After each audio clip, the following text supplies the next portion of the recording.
আসসালামু আলাইকুম। এটা একটা রুট ড্রাফটিং করেছিলাম, 100% রেজাল্ট এসেছিল আলহামদুলিল্লাহ। এই যে গ্রো করছিল।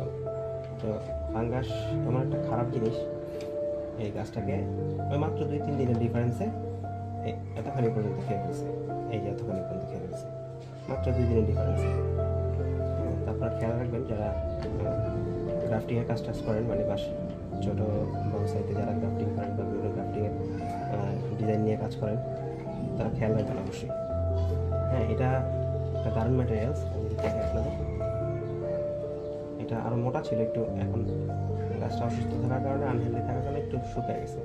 তো এই যে যে রুটগুলো গেছে, এই রুটগুলো এর নিচে একটা ঝুড়ি আছে, এই পুরো ঝুড়িটাকে প্যাঁচা ধরা আছে রুটগুলো। তো এটা নিয়ে 2 বছর রাখার চিন্তা ভাবনা করেছিলাম। তাই গ্রাফটিং করার রেজাল্ট সাকসেস আসার পরেও গাছটা আমার মারা যায়। এখন অলরেডি আছে, জীবিত আছে। এটাকে আমি চেষ্টা করবো টিকে রাখার জন্য, বাকিটা আল্লাহ পাকের ইচ্ছা। তো আমি এখন এটার সাথে এটা যেই পর্যন্ত মানে খেয়ে নিছে, আমি ওই পর্যন্ত এটাকে আমি কেটে নিব। হ্যাঁ, আমি এই শিকড়টা টিকাইতে পারলে ভালোই তো, বাট এটা মনে হয় না টিকবে। তারপর আমি দেখি কোন জায়গায় আছে, কতটুকু টিকানো যায়।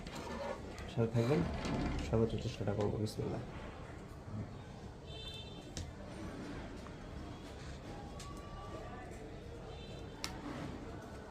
নাই, একেবারে ড্যামেজ করে ফেলছে। আমি কাটতে যাব, কোথায় গিয়ে দেখে ফ্রেশ পাই, নাই ড্যামেজ করে ফেলছে। একেবারে ড্যামেজ করে ফেলছে। মাত্র 3-4 দিনের ডিফারেন্সে কি পরিমাণে ড্যামেজ করছে। আস্তে আস্তে ভালোর দিকে যাচ্ছি।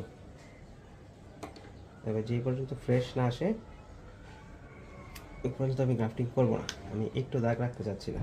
এই দাগটা থাকলে এইটা আবার বাকিটা নষ্ট করে ফেলবে। আবার একটু যাইতে হবে নিচে। আল্লাহ, তুমি এই শিকড়টাকে টিকিয়ে দিও। এই শিকড়টা টিকে গেলে গাছটা দারুণ একটা শেপ আসবে।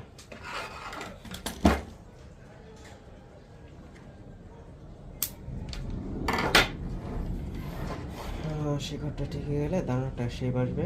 আমরা চেষ্টা করবো শিকড়টাকে টিকে রাখার। বিসমিল্লাহ, যাতে ওই পর্যন্ত থাকে। আর একটু কেটে নিতে পারবো মোটামুটি।